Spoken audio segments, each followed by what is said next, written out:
नमस्कार। आशा है आप सभी लोग अपने परिवार सहित कुशल होंगे। आज पूरा विश्व कोरोना महामारी के कारण थमा हुआ सा है। हमारे देश के साथ साथ विश्व के ज़्यादातर देश इस महामारी के कारण सभी प्रकार की आर्थिक सामाजिक गतिविधि रुक सी गई है। सभी देशों की सरकार इसके खिलाफ अपनी पूरी ताकत के साथ इसकी सामना कर रही है। दुनिया भर के मेडिकल विशेषज्ञ रिसर्चर्स इसके टीका और वैक्सीन बनाने में लगे हुए हैं, दवाई बनाने में लगे हुए हैं।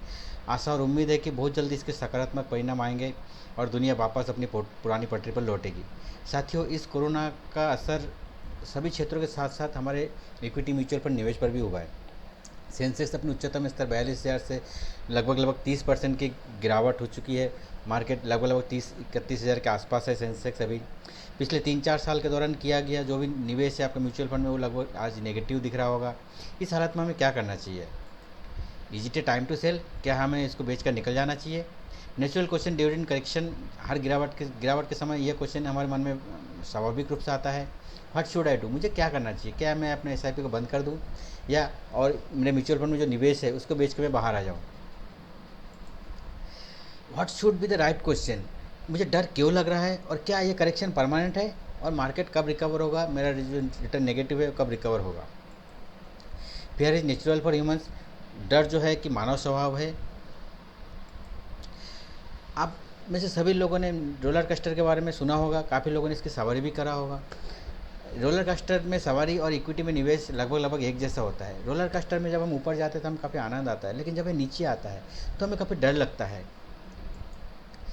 और जब भी हम डर लगता है, हमारे पास दो विकल्प होते हैं, हम इससे डट कर सामना करें या इससे भाग जाए। रोलर कोस्टर जब नीचे आता है, जब हमें डर लगता है, तब हमें क्या डर के मारे उससे छोड़ देना चाहिए, रोलर कोस्टर से कूद जाना चाहिए? नहीं, अगर हम वहाँ से कूदेंगे तो हमारा नुकसान होना गारंटेड है, 100% तय है। उसके बजाय अगर हम रोलर कोस्टर सीट बेल्ट लगा हुआ है और मजबूती इसको पकड़ के रखें और सफ़र अंत होने तक हम रुके तो हम काफ़ी आनंद आएगा। उसी प्रकार मार्केट में जब गिरावट आती है, हमारा निवेश की वैल्यू जब हमें नेगेटिव दिखता है, तब हमें डर लगता है, हमें लगता है कि हम SIP को स्टॉप कर दें या मेरे म्यूचुअल फंड के निवेश को बेच दें। साथियों, हम सेंसेक्स का मूवमेंट सफ़र देखें 2003 से 2007, जब काफ़ी एक ग्रोथ का समय आया था, तब भी हम देखेंगे बीच बीच में मार्केट लगातार नहीं बढ़ा। मार्केट बीच बीच में कई बार छोटे छोटे टुकड़ों में मार्केट में डाउनफॉल आया था। 27 दिन में आज 6% का गिरावट, 40 दिन में 26% की गिरावट, 31 दिन में 14% की गिरावट, 29 दिन में 9% की गिरावट। तीन चीज़ जो है मार्केट के बारे में प्रेडिक्ट करना बड़ा मुश्किल है, कोई नहीं कर सकता। एक तो मार्केट कब गिरेगा, मार्केट कहाँ तक गिरेगा और मार्केट कब रिकवर करेगा। लेकिन एक चीज़ तय है, एक चीज़ हमेशा सत्य है कि करेक्शन जो है वो टेम्पररी है, गिरावट अस्थायी है और ग्रोथ जो है परमानेंट है। इसके हम कुछ उदाहरण देखेंगे, पिछले वर्षों के कुछ उदाहरण। हम सेंसेक्स की अगर हिस्ट्री देखते हैं, इतिहास देखते हैं, तो सबसे पहले सन 1992 की बात करें, जब हर्षल मेहता कांड हुआ था। सेंसेक्स में एक साल में 54% की गिरावट आई थी, लगभग आधा हो चुका था। लेकिन अगले 1.5 वर्ष में मार्केट में 127% की ग्रोथ आई है। उसके बाद बात करें हम सन 1996 की, जब एशियन क्राइसिस हुई थी, सेंसेक्स 4 साल में 40% की गिरावट हुई, लेकिन अगले एक साल में सेंसेक्स में 115% की ग्रोथ आई। उसके बाद हम बात करें सन 2000 की, सन 2000 में टेक बूम आया था। सेंसेक्स 1.5 साल में 56% की गिरावट आई। सेंसेक्स 1.5 साल में लगभग आधी हो गई। लेकिन अगले 2.5 साल में सेंसेक्स ने 138% की ग्रोथ दी। उसके बाद बात करें सन 2008 की, जब लेहमन क्राइसिस हुई थी, आपके और हमारे सामने की बात है। सेंसेक्स ने एक साल में 61% की गिरावट हुई थी। सेंसेक्स 21,000 के लेवल से 7,000 के लेवल आ गया। लेकिन हम बात करें अगले 1.5 साल की, अगले 1.5 साल में सेंसेक्स ने 157% की ग्रोथ दी। उसके बाद सन 2010 का करेक्शन आया था, सेंसेक्स एक साल में 28% की गिरावट आई, लेकिन अगले 3 साल में सेंसेक्स में 96% की ग्रोथ आई। अगर आपको एक मौका दिया जाए कि पिछली बार जब जब मार्केट में गिरावट आई थी, तब उस टाइम आपको निवेश करने का मौका मिलता है, तो आप करना चाहेंगे? ज़रूर।